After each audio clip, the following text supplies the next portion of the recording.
Shalom, Haverim. Hoje nós teremos um shiur fazendo uma análise técnica do vídeo em que o senhor Marcos Abrão ele afirmou que Yeshua não é o Mashiach e, para tanto, ele teceu vários argumentos. Não obstante, os argumentos lançados por ele são argumentos totalmente falsos e incorretos à luz das Escrituras e à luz de vários dados que nós iremos fornecer hoje. Eu gostaria de deixar claro que este vídeo não tem o propósito de ofender o senhor Marcos Abrão ou de criticá-lo, de falar mal dele, não.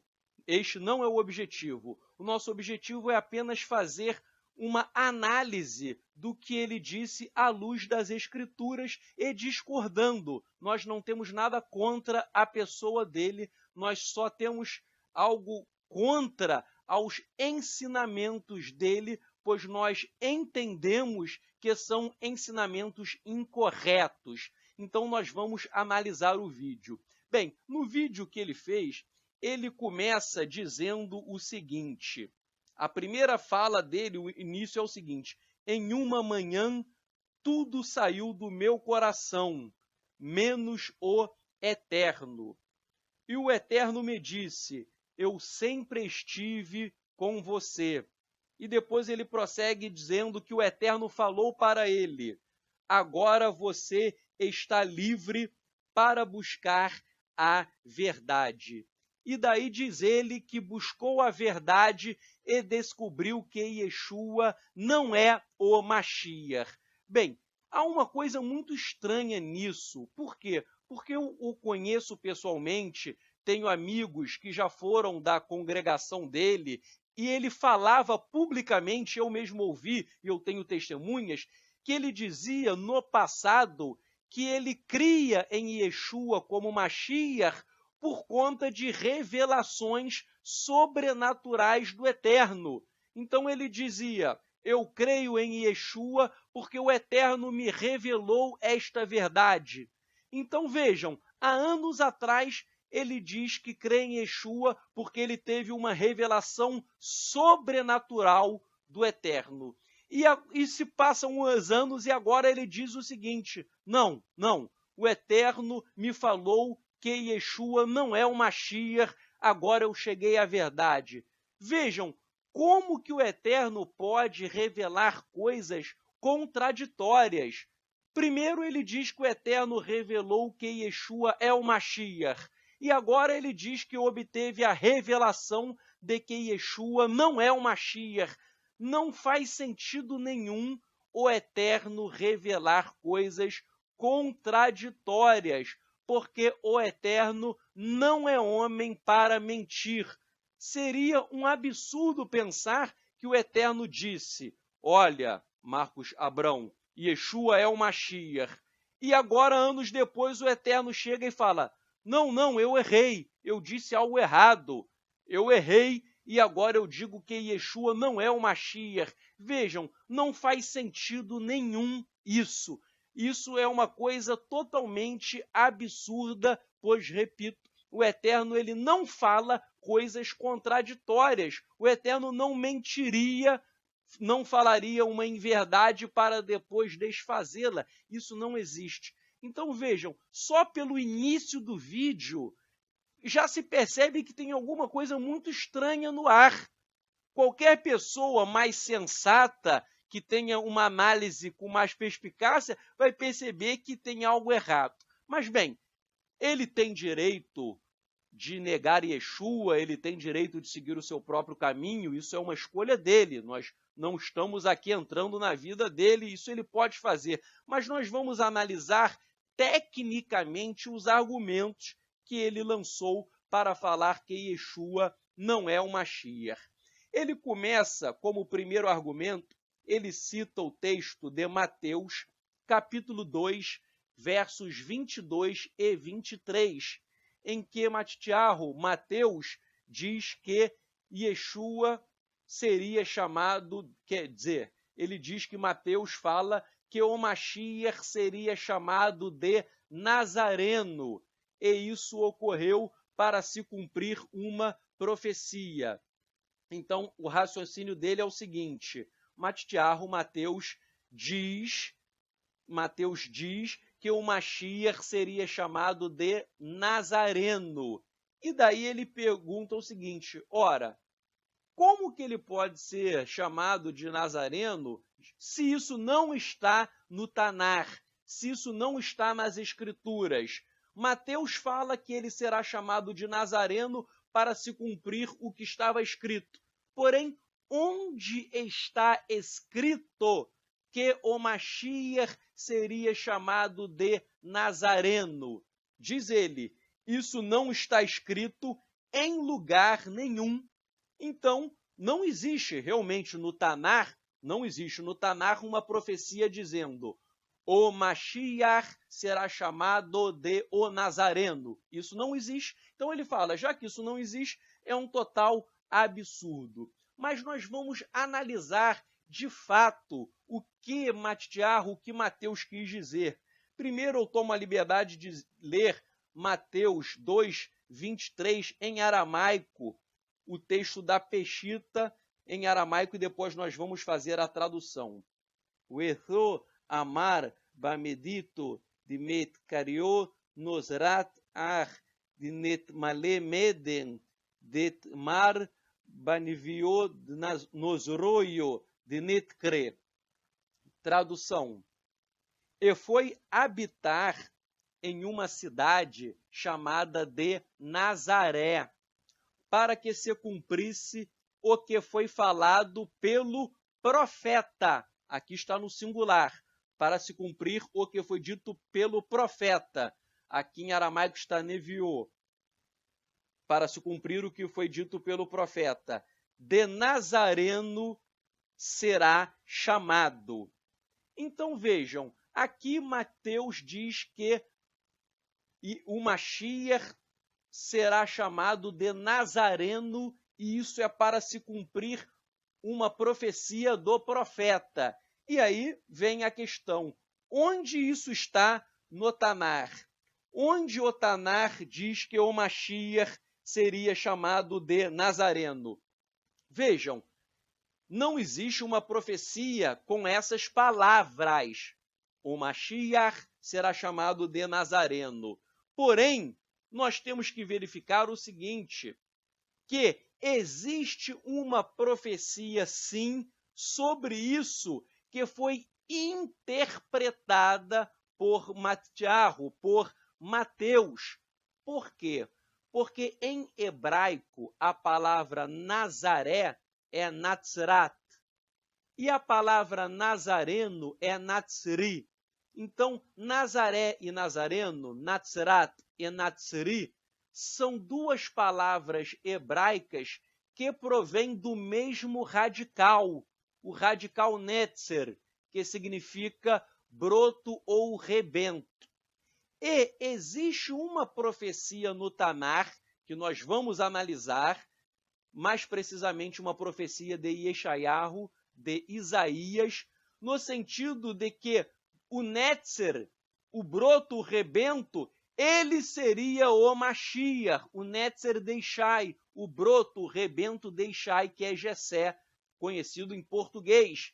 Então vejam, o raciocínio, e nós vamos analisar isso mais profundamente, mas para adiantarmos, o raciocínio de Mateus foi o seguinte, existe uma profecia do Tanar falando sobre o Mashiach, e o Mashiach no Tanar é identificado como Netzer, como o rebento.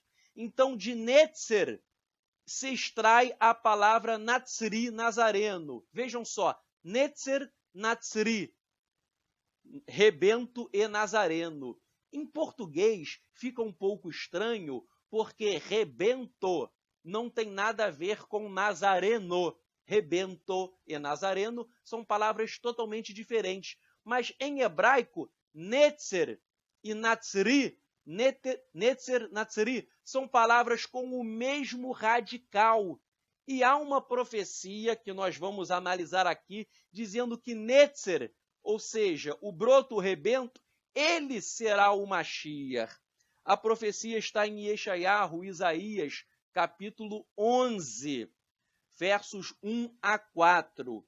Então o texto diz assim: Veiatzar roter migeza ishai venetzer misharashav ifre. Tradução: e sairá uma vara do tronco de Ishai, e um rebento, e Netzer, e um rebento de suas raízes frutificará. Então está dizendo que da vara do tronco de Ishai sairá um rebento, e as suas raízes irão frutificar. E daí o texto prossegue, verso 2. Repousará sobre ele quem? Sobre Netzer, sobre o rebento. Repousará sobre ele o Espírito do Eterno, o Espírito de sabedoria e de entendimento, o Espírito de conselho e de fortaleza, o Espírito de conhecimento e de temor do Eterno. Deleitar-se-á no temor do Eterno. Não julgará segundo a vista dos seus olhos, nem repreenderá segundo o ouvir dos seus ouvidos, mas julgará com justiça os pobres e decidirá com equidade a favor dos mansos da terra. Ferirá a terra com a vara de sua boca e com o sopro dos seus lábios matará o perverso. Então, o que Matitiarro Mateus está fazendo é comparar Netzer, o rebento. De Netzer se extrai a palavra Natsri, nazareno. E ele fez um paralelo, porque esta profecia de Isaías é uma profecia messiânica. Nós veremos daqui a pouco na literatura rabínica, mas a literatura rabínica diz que esse texto de Isaías, que eu acabei de ler para vocês, é um texto messiânico. Então, Matitiarro Mateus, sabendo que esse texto é um texto messiânico, ele interpretou o texto. Ele diz, se o texto diz que Mashiach será Netzer, rebento, Netzer Natsri, Netzer nazareno. E alguém vai argumentar o seguinte, mas Mateus poderia fazer isso porque Mateus ele não citou literalmente a profecia. Essa profecia que eu li para vocês, ela não foi citada literalmente no texto. Mateus só disse assim, ele será chamado de Nazareno. Então, a pergunta é, por que Mateus não citou a profecia? Por que ele fez algo diferente? Ele poderia fazer isso? A resposta, sim. Por quê? Porque nós veremos que quando um autor, e inclusive no Talmud, os rabinos do Talmud fazem isso assim. Mas vejam, quando um rabino vai citar um texto da Bíblia, ele pode fazer de algumas formas. Ele pode citar o texto literalmente, palavra por palavra, mas ele também pode fazer outra coisa. Ele pode citar a interpretação que ele deu ao texto. Então, é muito comum no Talmud um rabino falar, isso está escrito, e ele não reproduz necessariamente o que está escrito. Ele diz a interpretação que ele deu ao texto. Então, ele não repete palavra por palavra, ele repete a interpretação dada ao texto. Nesse sentido, então vejam só, Matitiarro Mateus, ele não citou literalmente Isaías, ele citou a interpretação que ele fez de Isaías, ele teve um saque genial. Se Mashiach é Netzer, Netzer Natsri, rebento nazareno, Netzer Natsri. Mas vejam, eu defendo essa tese e eu vou provar aqui para vocês que quando alguém cita um texto bíblico, no caso Mateus, ele pode citar a interpretação dele do texto. Bem, eu cito nesse sentido William Soren Heinz, que ele é um dos maiores eruditos sobre interpretação judaica do Talmud. Ele escreveu uma obra famosíssima sobre métodos de interpretação do Talmud. E ele diz em relação à citação de textos bíblicos. Ele diz assim: a expressão para cumprir o que é dito, usada pelos talmudistas, é usada por eles não citando as próprias palavras de Moisés ou dos profetas, mas sim o seu sentido. Ou seja, tudo que é deduzido como um axioma a partir deles. E se pensa que é aplicável ao presente caso. Então vejam, William Soren Heinz, um dos maiores eruditos de interpretação judaica do Talmud, ele diz que quando os talmudistas, quando os rabinos do Talmud vão citar um texto, eles muitas vezes não citam o texto, eles citam a interpretação que eles deram ao texto. E foi exatamente isso que Mateus fez em Mateus 2, 23. Ou seja, Mateus 2, 23 não é uma citação literal de Isaías 11, 1, mas sim se refere a uma interpretação que Mateus deu ao conteúdo profético de Isaías, porque Isaías está falando sobre o Mashiach. E alguém vai falar, poxa, Tzadok, mas como que Isaías está falando sobre o Mashiach? Porque você leu Isaías 11 e não tem nada ali de Mashiach. Vejam, não aparece ali o nome Mashiach, porém a interpretação judaica, e eu vou provar para vocês aqui e agora, eu vou provar que a interpretação judaica é no sentido de que Isaías 11 é uma profecia messiânica. Bem, eu vou citar o Targum de Isaías 11, mas só para quem não sabe o que é Targum, explicando rapidamente. Quando os judeus foram levados ao cativeiro babilônico por Nabucodonosor, nós sabemos que o nosso povo, o povo de Israel, ficou 70 anos no cativeiro babilônico. E na Babilônia se falava aramaico e não hebraico. Então muitos judeus nasceram no cativeiro babilônico e foram alfabetizados em aramaico. Quando o povo de Israel voltou para Israel, 70 anos após o cativeiro, a maioria do povo só falava aramaico e não hebraico. Então o povo não sabia ler as escrituras em hebraico. Então o que fizeram? Fizeram o Targum, Targum é a tradução, fizeram a tradução das escrituras do hebraico para o aramaico. Isso é o Targum, é a tradução das escrituras do hebraico para o aramaico, mas não é uma mera tradução.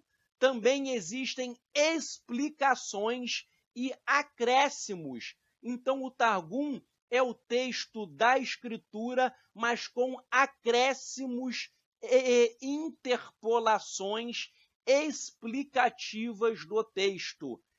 Explicações estas que condensam a tradição judaica mais antiga. Então, quando fizeram o Targum, eles fizeram a tradução do hebraico para o aramaico, mas eles acrescentaram comentários e tradições judaicas. E o Targum de Isaías 11, 1, o Targum diz o seguinte: Veifok malka mivenori deixai umishira mivenei venori iteravei. Tradução: E sairá dentre os filhos de Ishai o Mashiach, que será levantado dentre os filhos de seus filhos. Então o Targum aqui de Isaías 11:1 diz que dentre os filhos de Ishai sairá o Messias, O Messias será levantado deles, dos filhos dos seus filhos. Então o Targum fala expressamente que o texto de Isaías 11:1 é uma profecia sobre quem? Aqui está Mishirra, que significa em aramaico Messias. Então vejam a genialidade de Mateus. Mateus, ele conhecia a tradição judaica no sentido de que Isaías 11:1 é uma profecia sobre Mashiach. E ele pensou, se a profecia sobre Mashiach é a profecia sobre Netzer, sobre rebento, que é o rebento, se Mashiach é Netzer, é rebento, Mashiach é Natzri, Mashiach é Nazareno. E por que ele chegou a essa conclusão? Porque, vejam, o texto em hebraico usa a palavra Netzer, rebento. Mas o Targum que eu li aqui para vocês, ele substituiu, olhem só, o Targum substituiu a palavra Netzer por Mashiach, por Meshirra em aramaico. Então vejam, onde o texto original está rebento, o Targum substituiu por Messias. Repito, onde o texto fala em rebento, o Targum substituiu por Messias. Então, Mateus, ele vendo isso, ele percebeu, bem, se o texto substituiu rebento por Messias, significa que o rebento é o Messias. O rebento é o Messias. E se rebento em hebraico é Netzer, Netzer Natzri, Netzer Nazareno. E daí ele teve esse saque, obviamente, por uma revelação. Uma coisa que a gente não pode desprezar é que Mateus, ele não fez uma interpretação literal do texto. Ele fez uma interpretação além do nível literal, porque, de acordo com os métodos de interpretação judaica, existem 4 níveis de interpretação das escrituras judaicas. O primeiro nível é o nível Pshat, que é a interpretação literal do texto.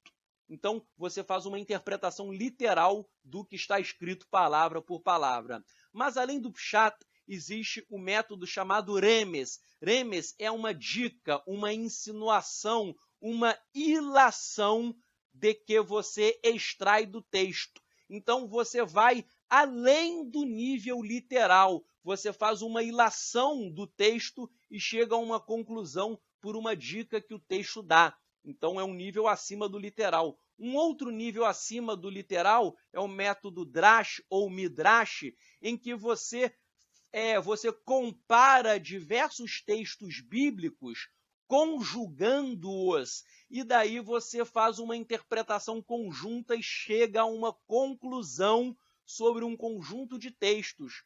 Ou ainda, você faz uma interpretação alegórica do texto. E existe o quarto método, que é o método Sod. Sod significa mistério, segredo, ou seja, é a revelação. O texto tem um sentido literal, mas por trás do sentido literal existe um mistério no texto que é revelado pelo Eterno. Então vejam, Mateus aqui, quando ele percebe que Netzer, rebento, é Natzri, é Nazareno, ele vai muito além do nível literal. Eu creio que ele teve até uma revelação do Eterno, nível Sod. E vejam, isso não tem nada de estranho, porque o nível Sod é um nível judaico de interpretação das Escrituras.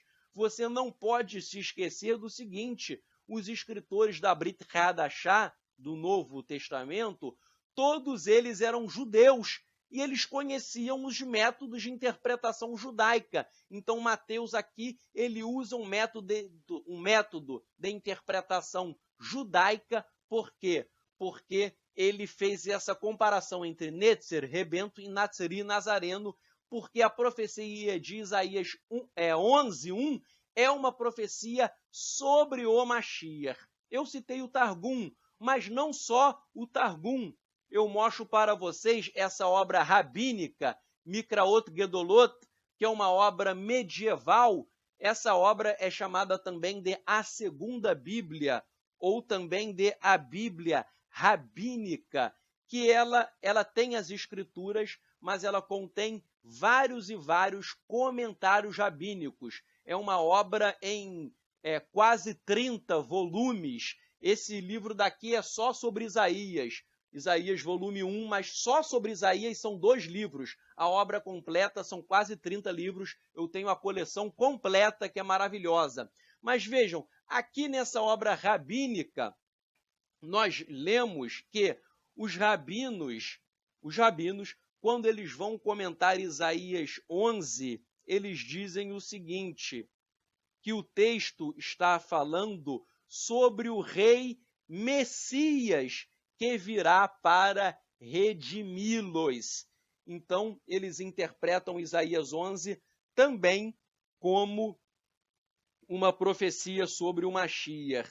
E está escrito aqui que a raiz de Ishai, de Jessé, é uma alusão a Meler HaMashiach, é uma alusão ao rei Messias. Então vejam, uma obra judaica que interpreta Isaías 11:1 da mesmíssima maneira que Mateus, capítulo 2, verso 23. Além de Mikraot Gedolot, eu cito ainda uma outra obra importantíssima, que é o Midrash Rabbah. O Midrash Rabbah, uma obra judaica fundamental, fala também que Isaías 11, mais precisamente 11, verso 2, que é o contexto da profecia, é uma referência ao Mashiach. Só para você entender aqui o contexto do Midrash Rabbah, nós lemos na Torá, né, que a Torá começa Bereshit bara Elohim et hashamayim ve'et haaretz. No princípio, Elohim criou os céus e a terra. E diz, Ve'haaretz hayatá tohu vavohu, ve'rosh al penei teron, veruach Elohim merachefet al penei hamayim. E fala que a terra era sem forma e vazia, estava em trevas. E diz aqui que o espírito de Elohim pairava sobre a face das águas. Então, Gênesis, capítulo 1, verso 2, diz que o espírito de Elohim pairava sobre a face das águas. E aí o Midrash Rabbah vai questionar quem é o espírito de Elohim.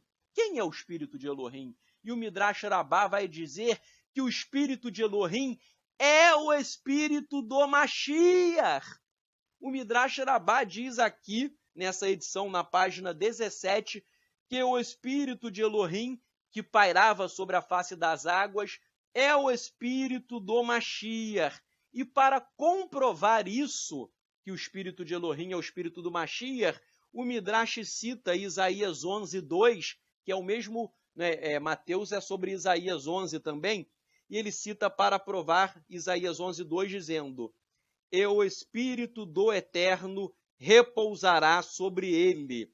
Então vejam, o Midrash Rabbah diz que o espírito de Elohim que pairava sobre a face das águas, em Gênesis 1, verso 2, o espírito de Elohim é o espírito do Mashiach. E qual é a prova? A prova é Isaías 11:2, que diz que o espírito de Elohim repousará sobre ele. Repousará sobre ele quem? Sobre o Mashiach. O espírito de Elohim repousa sobre o Mashiach, por isso que o espírito do Mashiach é o espírito do próprio Elohim.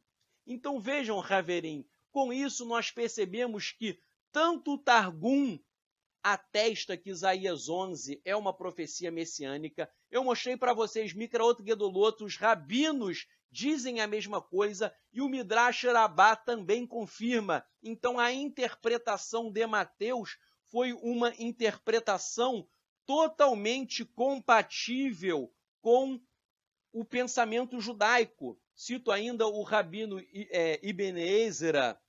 Ele cita em sua obra diversos comentaristas dizendo que o texto de Isaías 11 é uma profecia que se refere ao Mashiach. Aqui eu estou traduzindo em hebraico, está dizendo quiser HaMashiach, porque este é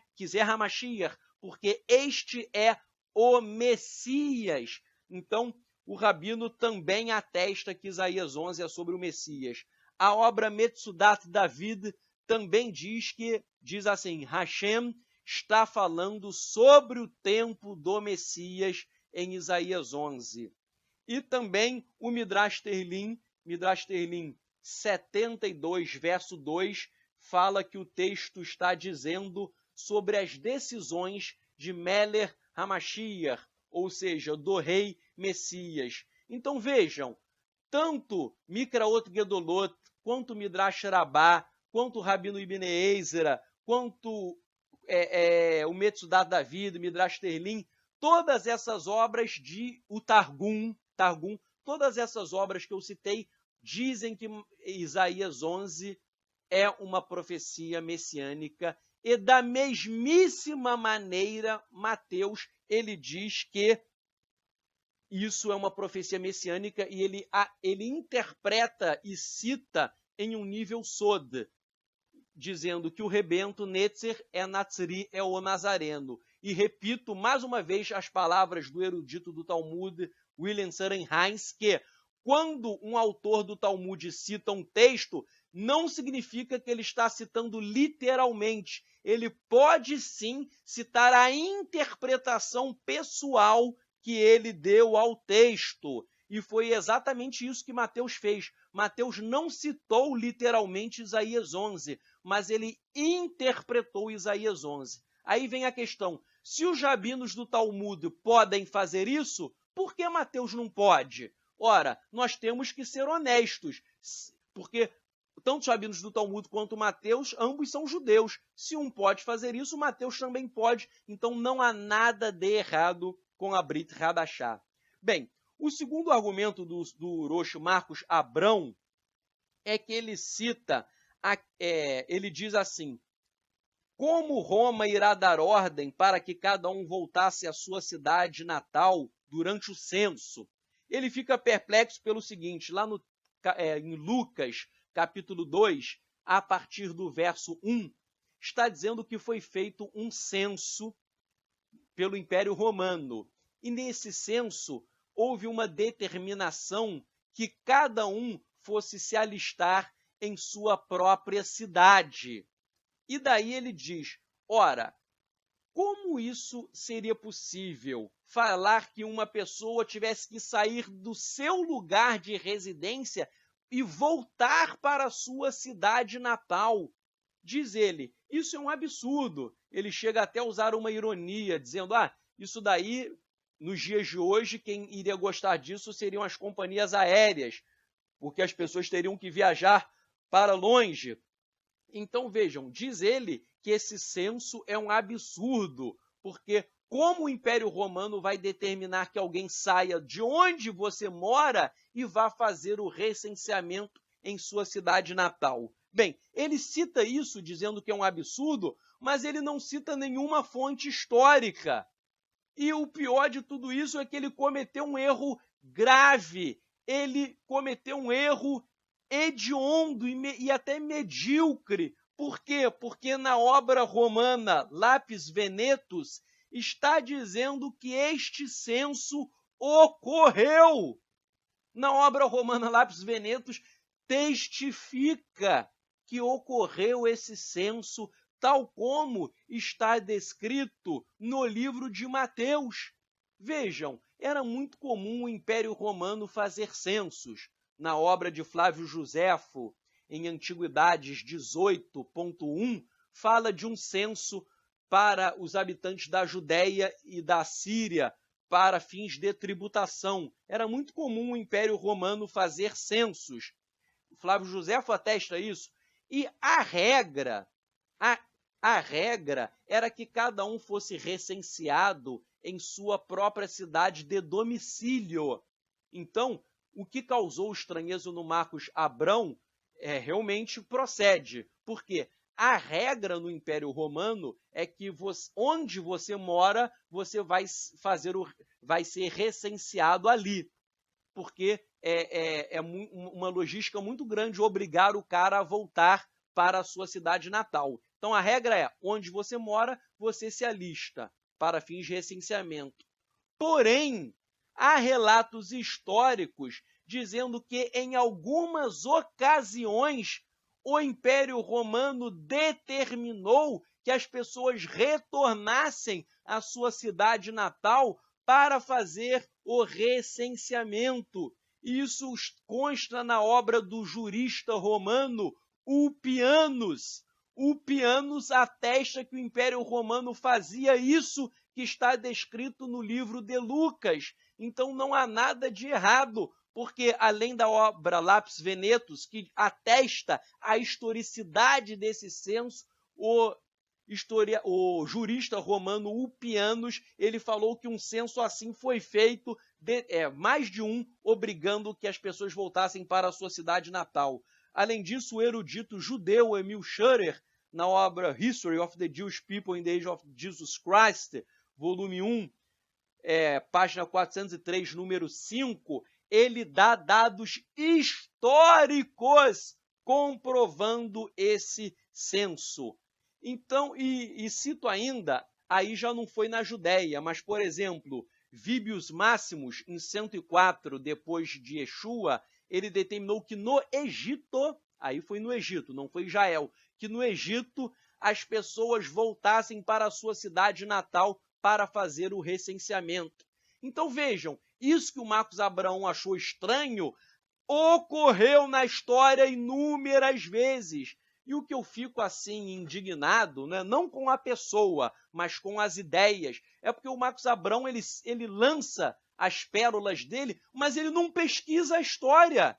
Então ele fala muita coisa errada, porque ele não tem conhecimento mínimo de história da humanidade. Se alguém pegar essas fontes que eu citei, vai ver que o livro de Lucas tem historicidade, o que ocorreu ali, e o Marcos Abraão não, ele rasga a história da humanidade, e daí, obviamente, ele vai iludir os indoutos, os iletrados, os ignorantes. Agora, quem estuda um pouco de história vai perceber o erro dele. Repito, minha crítica não é contra a pessoa, mas sim contra os conceitos errados dele. Bem, ele prossegue para criticar a Brit Hadashah, ele prossegue citando o texto de Mateus, capítulo 2, versos 5 e 6, em que há uma citação do profeta Miqueias. Então vejam, ele diz o seguinte: a ideia do copista é dar a entender que o Mashiach cumpriu a profecia de Miqueias, capítulo 5, verso 1, nas Bíblias judaicas, e Miqueias 5, 2, nas Bíblias cristãs. Então, o Mashiach teria cumprido isso porque ele nasceu em Belém. E daí ele conclui assim: porém, diz ele, o Mashiach não precisa necessariamente nascer em Belém. Então vejam só, Mateus diz que Yeshua nasceu em Bethlehem, em Belém, e ele nasceu em Belém para cumprir uma profecia de Mirá, uma profecia de Miqueias, dizendo que o Messias nasceria em Belém, que isso está em Miqueias. E daí vem o Marcos Abraão e diz: não, a profecia de Miqueias não diz que o Mashiach vai nascer em Belém. Não diz isso, o Mashiach não precisa nascer, diz ele que o Mashiach não precisa necessariamente nascer em Belém. Vejam, ele disse isso. E é verdade, isso é verdade, que muitos rabinos dizem que o Mashiach pode nascer em qualquer lugar. Por exemplo, o Rebbe de Lubavitch, que muitos acham que ele é o Mashiach, ele nasceu na Rússia. Então muitos rabinos dizem, não, o Mashiach não precisa nascer em Belém, não. O Mashiach pode nascer em qualquer lugar. Pode nascer na Rússia, em Nova York, na China, no Rio de Janeiro, pode nascer em Pernambuco. O Mashiach pode nascer em qualquer lugar, dizem os rabinos, porque Miqueias não diz que ele vai nascer em Belém. Isso é uma interpretação cristã que está errada. Isso é o que o Marcos Abraão e os rabinos dizem. Porém, nós vamos voltar ao Targum, ver o que diz o Targum sobre Miqueias. Repetindo que o Targum é uma obra judaica de raiz, que condensa a interpretação judaica mais antiga. O Targum de Miqueias 5, verso 1, nas versões cristãs, verso 2, diz assim: mas tu, Beit Lahan, Beit Lahan é Belém em aramaico, mas tu, Belém, de Efrata, foste tão pequena para ser contada entre os milhares da casa de Yehudá. Aí vem assim, vou ler até em aramaico, olha só, Minar Kadamai e Fok Meshirra, de ti sairá adiante de mim o Messias, de ti sairá. De ti quem?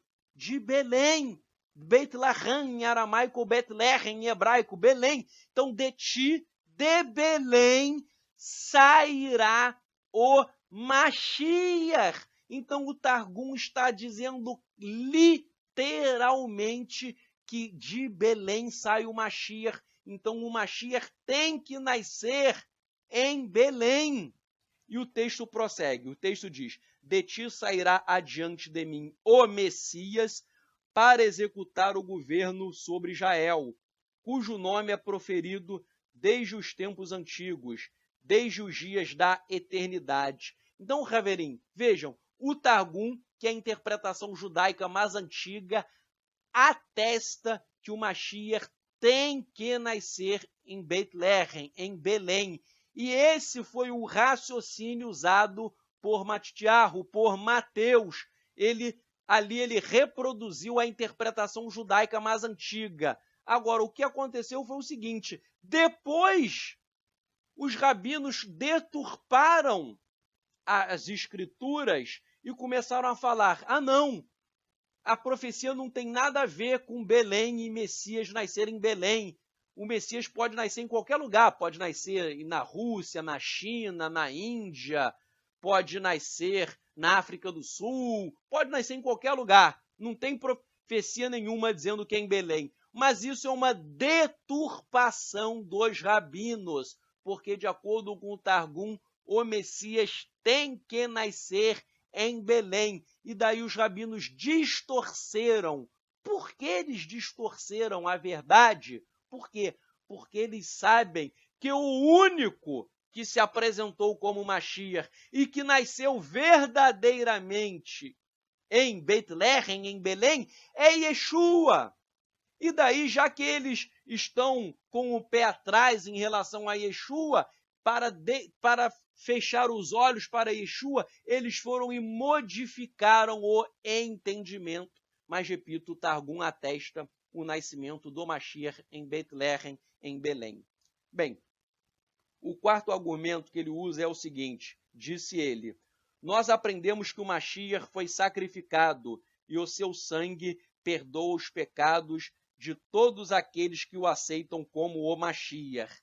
E ele diz o seguinte, essa questão de o sangue do Mashiach perdoar pecados, diz ele, isso é uma invenção do cristianismo. O cristianismo que inventou essa história de o Mashiach morrer e derramar o seu sangue para fazer expiação, para perdoar os pecados. Diz ele, mas vejam, ele está totalmente equivocado. Por quê?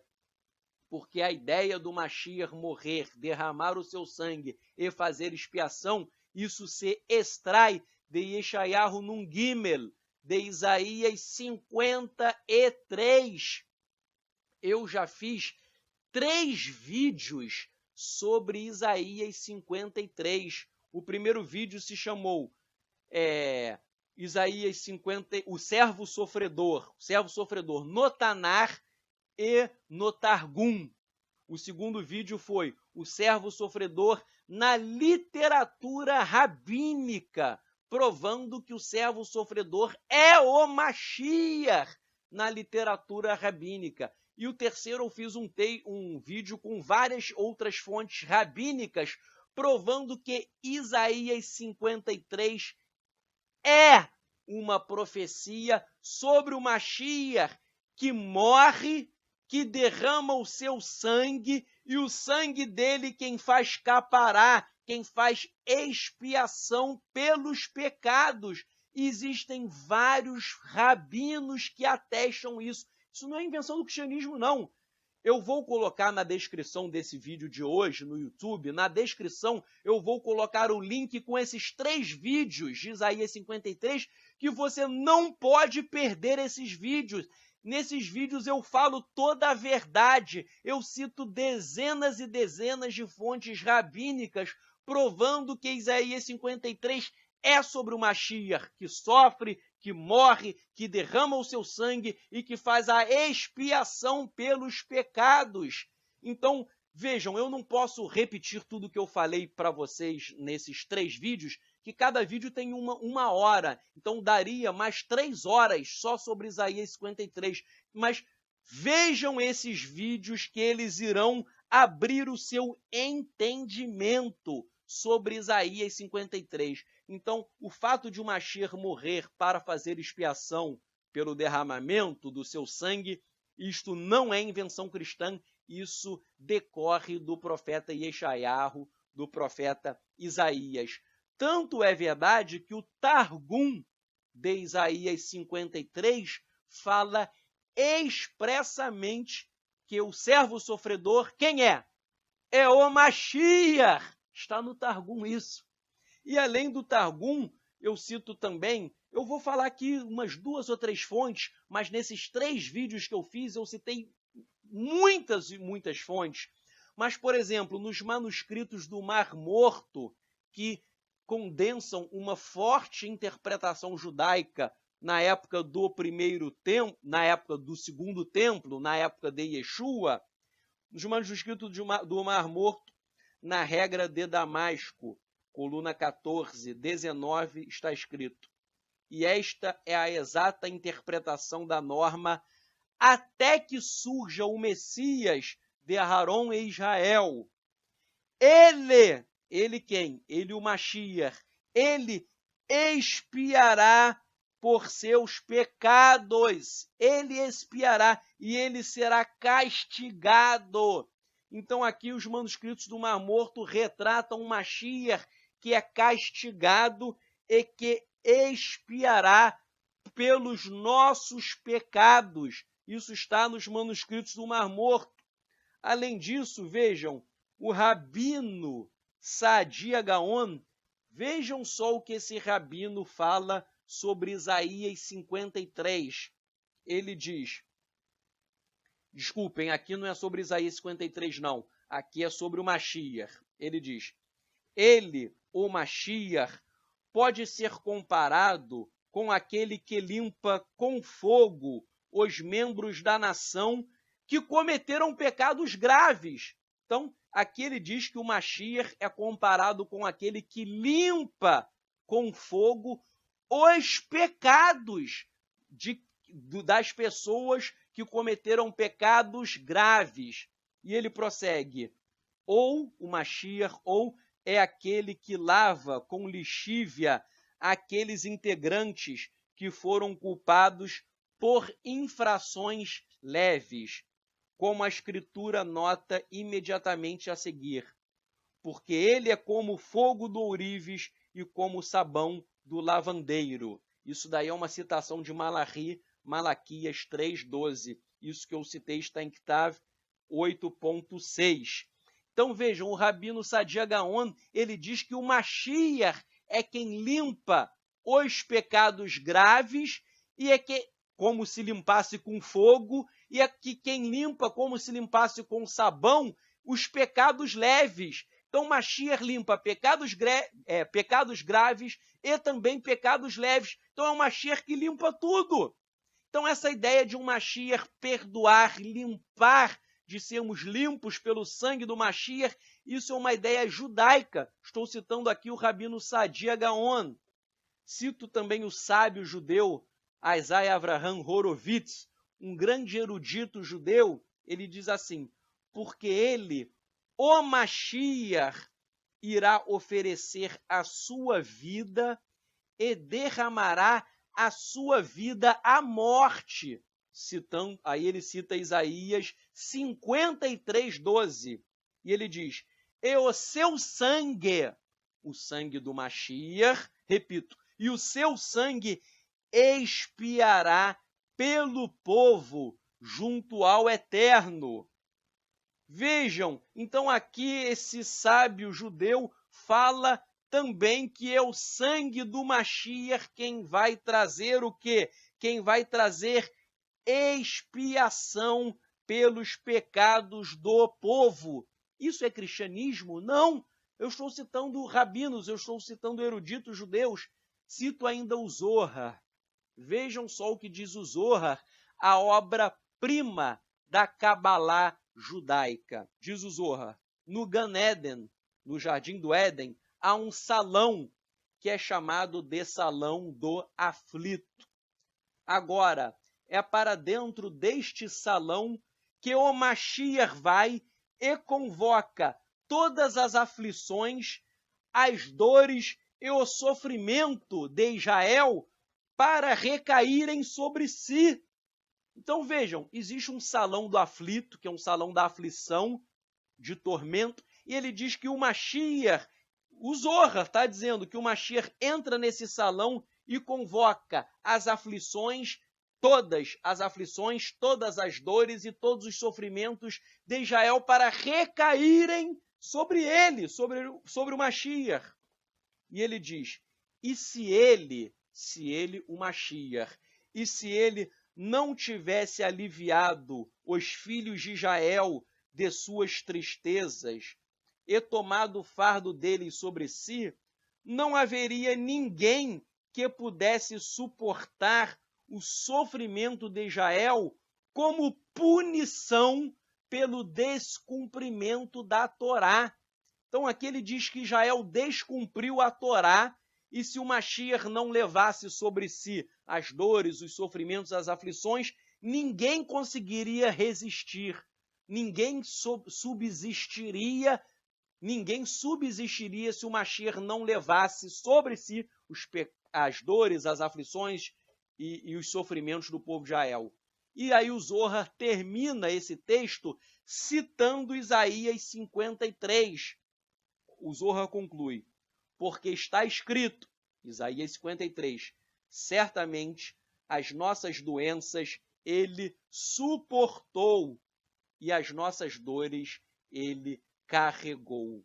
Então vejam, todas essas fontes rabínicas atestam derramamento de sangue e expiação pelo sangue do Mashiach. Isso decorre de Yeshayahu, Isaías 53. Eu não posso me alongar, mas eu tenho 3 horas de vídeo só sobre Isaías 53. São 3 vídeos, cada vídeo de 1 hora. Eu vou colocar a descrição no YouTube. Não percam esses vídeos, que eles irão elevar o seu nível de conhecimento, porque eu cito Targum, eu cito Midrash, eu cito Zohar, eu cito várias obras rabínicas, eu cito Talmud. Você vai enriquecer o seu conhecimento de judaísmo. Não percam. Bem, um outro argumento que ele usa para rejeitar a Brit Hadashah e, consequentemente, Yeshua, ele cita o texto de Hebreus 9, 22, que diz, e ele diz que o texto fala, sem derramamento de sangue não há perdão. E ele diz, ora, Hebreus 9, 22 afirma que sem derramamento de sangue não há perdão. Porém, a alegação dele é, muitas pessoas foram perdoadas nas Escrituras sem derramamento de sangue. Então, ele diz, ora, as Escrituras têm vários exemplos de pessoas que foram perdoadas sem o derramamento de sangue. Então, por que o livro de Hebreus falou que sem derramamento de sangue não há remissão? Então, ele disse, olha, o livro de Hebreus errou porque existe remissão sem derramamento de sangue. Então, a conclusão dele é, o livro de Hebreus errou, logo é um livro inválido, logo toda a Brit Hadashah é inválida, logo o Mashiach deve ser rejeitado. Bem, mas aí ele cometeu um erro gravíssimo, pois ele não entendeu nada sobre o que diz o texto e sobre o contexto do texto. Mas primeiro, antes de analisarmos, eu queria ler a tradução que eu fiz de Hebreus 9, 22, de acordo com a Peshita em aramaico. O texto diz, a tradução, porque toda coisa, de acordo com a Torá, é purificada com o sangue, e sem derramamento de sangue não há remissão. Então, aqui o texto de Hebreus está dizendo que sem derramamento de sangue não há remissão. Mas espera aí, mas como sem derramamento de sangue não há remissão se várias pessoas foram justificadas sem derramamento de sangue? A questão é, o texto de Hebreus, e eu vou provar para vocês, o texto de Hebreus está falando sobre o dia de Yom Kippur. E no dia de Yom Kippur há derramamento de sangue, sim, porque em Yom Kippur nós sabemos que a expiação é feita com 2 bodes, um para Hashem, um para Azazel e um carneiro. E há sacrifício dos animais. O bode de Azazel vai para o deserto, mas os outros animais são sacrificados e a expiação é feita pelo derramamento de sangue desses animais. Então, o que o Sefer Ivrim, o que o livro de Hebreus está dizendo é verdadeiro. Em Yom Kippur, o que faz a remissão é o derramamento de sangue. O derramamento de sangue é essencial em Yom Kippur. Em Yom Kippur, na época do Beit HaMikdash, do templo, não poderia haver Yom Kippur sem derramamento de sangue. Se não houvesse derramamento de sangue em Yom Kippur, todo o serviço ali seria inválido. Então, e de onde eu tirei que Hebreus está falando sobre Yom Kippur? Isso é muito fácil. Qualquer criança é capaz de perceber isso, uma criança que conheça o judaísmo. O texto de Hebreus 9:25 diz que o Cohen Agadol, ou seja, o sumo sacerdote, entrava no Kodesh HaKodashim de ano em ano. Kodesh HaKodashim é o Santo dos Santos. Então, repetindo, o texto de Hebreus 9:25 diz que o sumo sacerdote, Cohen Agadol, entrava no Kodesh HaKodashim, no Santo dos Santos, de ano em ano. E eu pergunto, qual é o dia em que o sumo sacerdote entra somente de ano em ano para prestar o serviço ao Eterno? Que dia é esse? É o dia de Yom Kippur. É somente em Yom Kippur. Nós sabemos que o sumo sacerdote só podia entrar no Kodesh HaKodashim, no Santo dos Santos, ele só podia entrar no dia de Yom Kippur. Então, o que o livro de Hebreus está falando é algo óbvio, porque sem derramamento de sangue não há remissão. Quando? No dia de Yom Kippur. No dia de Yom Kippur. É isso que o texto está falando. Agora, qual o problema do Orochi Marcos Abrão? Porque ele distorce as escrituras, é uma técnica antiga. Você distorcer o significado e daí você chega a uma conclusão incorreta, porque ele descartou o contexto, que é simples, é o contexto de Yom Kippur. E o que o livro de Hebreus ele fez?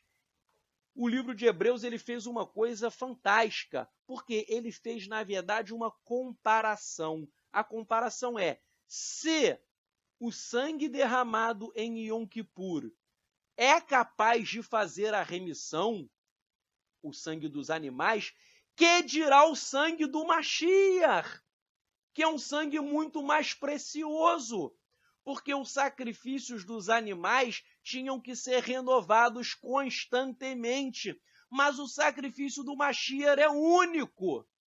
Então vejam, o raciocínio é fantástico. Se o sangue de animal traz a remissão, que dirá o sangue do Mashiach, que é muito superior?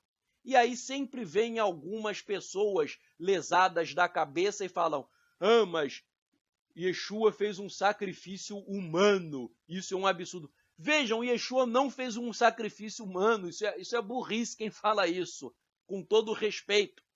Yeshua fez Mesirat Nefesh, a entrega da própria alma. Ele entregou a sua vida para morrer por nós, não um sacrifício humano, para cumprir Yeshayahu Nun Gimel, para cumprir Isaías 53, para cumprir também o Salmo 22:17, que eu vou falar aqui ainda hoje, para cumprir Zacarias 12:10, que eu vou falar aqui ainda hoje, a profecia: olharão para mim a quem transpassaram. E o Salmo 22:17 é: perfuraram as minhas mãos e os meus pés. Nós vamos falar isso aqui hoje.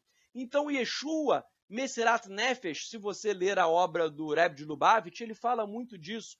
Se você ler na antiguidade, vários judeus, eles entregaram as suas vidas em prol do povo de Israel, principalmente quando havia a dominação helenística em Israel. Então, Yeshua fez Mesirat Nefesh, que é um conceito judaico, para cumprir Isaías 53.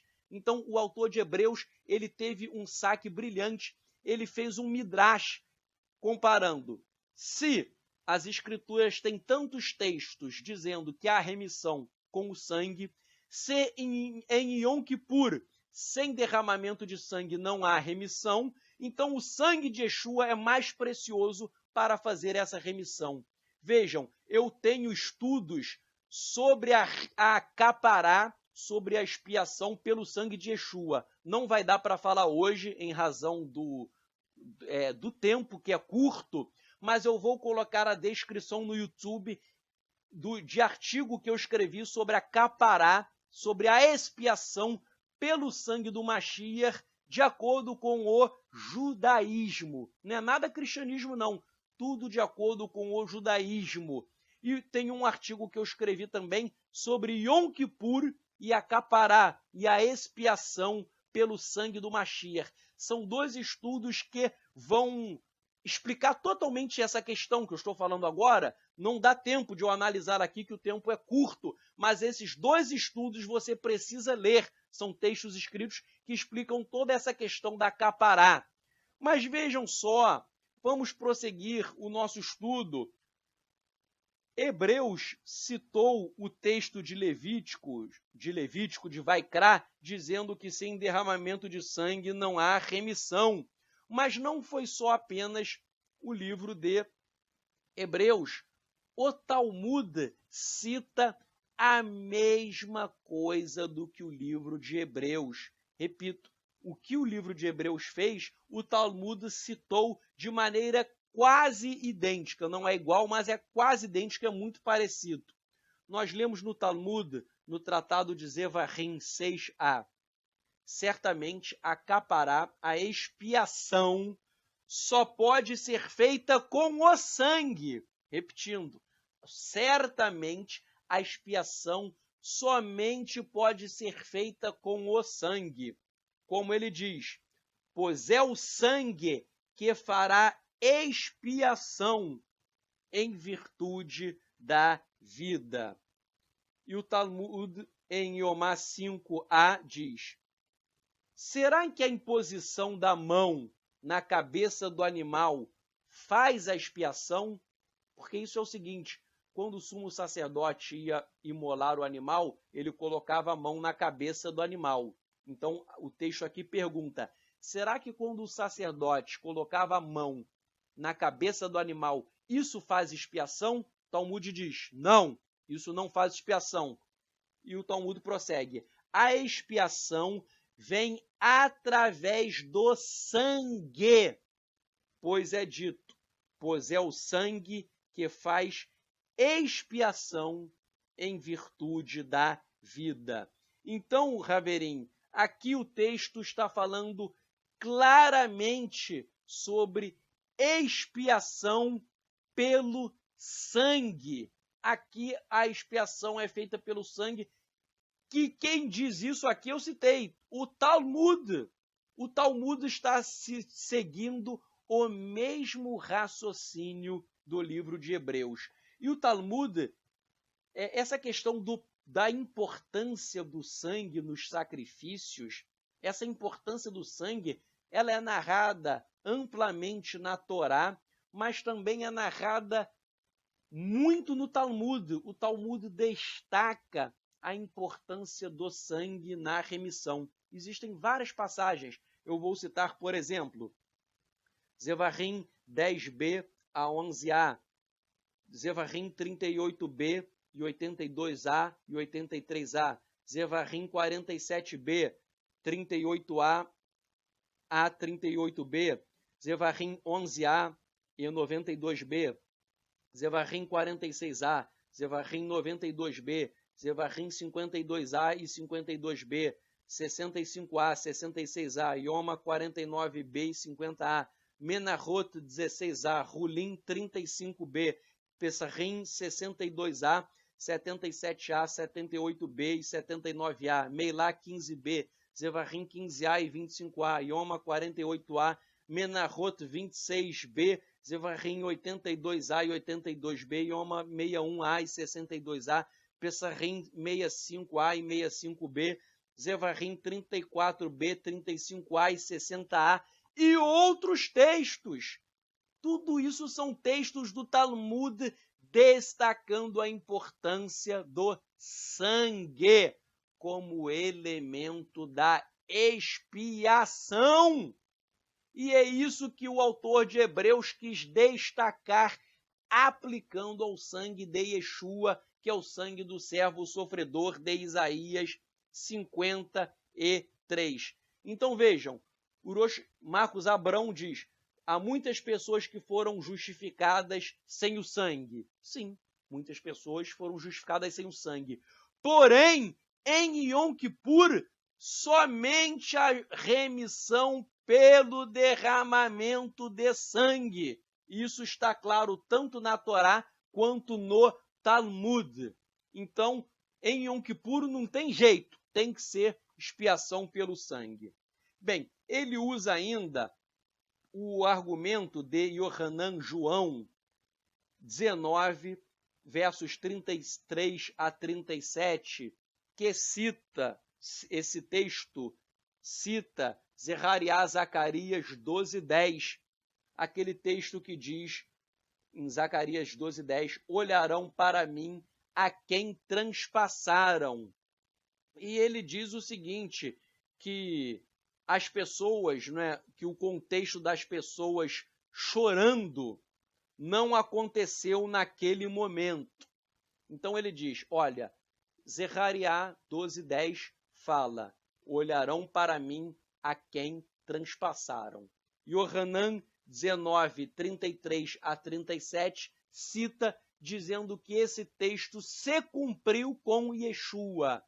E daí ele fala que esse texto está fora do seu contexto, porque as pessoas que são mencionadas no verso, elas não choraram na morte de Yeshua. Bem, primeiramente, eu quero dizer o seguinte, eu já fiz um estudo de 1 hora, um vídeo sobre Zechariah, sobre Zacarias 12:10.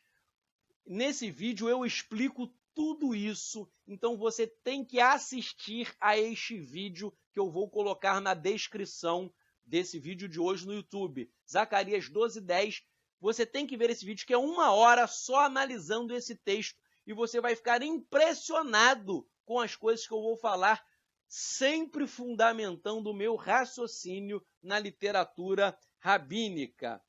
Mas, além disso, eu gostaria de destacar uma coisa que ele falou. Vejam, a profecia de Zechariah, de Zacarias 12:10, é uma profecia sobre o fim dos tempos. Então, a perplexidade do Rosh Marcos Abrão, em tese, estaria correta, em tese. Porque, vejam, como que Yohanan João diz que se cumpriu naquele momento, se isso é uma profecia para o fim dos tempos? Quando nós lemos Zechariah, Zacarias 12, tudo, você vai ver que é uma profecia sobre o fim dos tempos. Então, como que Yohanan aplicou aquela profecia dos fim dos tempos no primeiro século? Não tem sentido, aparentemente. Por quê? Porque Yohanan, João, ele era judeu. No livro que eu escrevi, Judaísmo Nazareno, um livro com mais de 600 páginas de judaísmo de raiz, autêntico, eu até cheguei a citar o estudo de alguns pensadores que acham que Yohanan, João, ele teve uma formação junto aos essênios. Existem vários indícios quanto a isso. E vejam só, os essênios usavam um método de interpretação chamado Pesher. Pesher significa explicação ou explanação. E nos manuscritos do Mar Morto existem vários pesharim. Pesharim é o plural de pesher. E o que nesse método de interpretação, que é um método judaico, nesse método, o que você faz? Você pode pegar uma profecia sobre um evento futuro e aplicar aquela profecia sobre um fato presente. Os essênios faziam isso direto. Se você pesquisar Pesharim, você vai descobrir que existem vários Pesharim nos manuscritos do Mar Morto. Então, repetindo, segundo essa técnica de interpretação judaica dos essênios, você pega uma profecia futura, você desloca o contexto da escritura, você desloca ela do seu contexto original e você aplica a um fato presente para extrair efeitos hoje de uma profecia que se cumprirá só no futuro. E é exatamente isso que Yohanan João fez. Ele disse que quando mataram Yeshua, se cumpriu a profecia: olharão para mim a quem transpassaram. Ele fez um pesher. Vejam, não confundam pesher com pshat. Pshat é outra coisa. Yohanan fez um pesher. Então, ele diz, agora, quando Yeshua morreu, se cumpriu a profecia: olharão para mim a quem transpassaram. Porém, isso não exclui, isso que é interessante no pesher, isso não exclui que essa profecia vai se cumprir de novo. Se a profecia olharão para mim a quem transpassaram é uma profecia sobre o futuro, ela vai se cumprir no futuro. E quando ela vai se cumprir? Aí você lê o contexto de Zechariah e é fácil entender. Quando Yeshua retornar para reinar sobre toda a terra, os judeus que o rejeitaram, não todos, porque há muito judeu que crê em Yeshua, está sim em Israel, mas quem não creu em Yeshua vai olhar para Yeshua e vai chorar, vai prantear por ter rejeitado Yeshua, vai chorar porque no passado o povo de Israel matou Yeshua. Não todos, mas é óbvio que não todos, mas os líderes religiosos tramaram a morte de Yeshua, conspiraram contra Yeshua. Então, olharão para mim a quem transpassaram, o povo, os judeus que negaram vão olhar para Yeshua e eles vão chorar, eles vão prantear, eles irão se arrepender de terem rejeitado o Mashiach.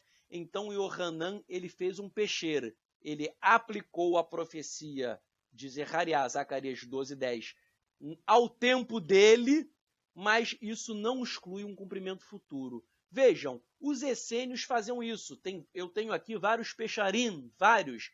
Se os essênios faziam isso e ninguém reclama, por que vão reclamar só da Brit Hadashah? Ora, não faz sentido. Os essênios eram judeus, Yohanan era judeu, e ambos se valeram do mesmo método judaico de interpretação das Escrituras. Não há nada de errado em fazer um pesher.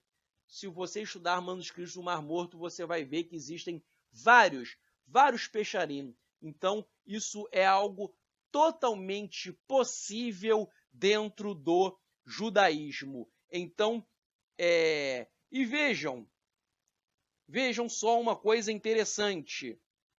O próprio Talmud, isso é importante, o próprio Talmud aplica a profecia de Zechariah 12:10 ao Mashiach. Isso está no Tratado de Sukkah 52.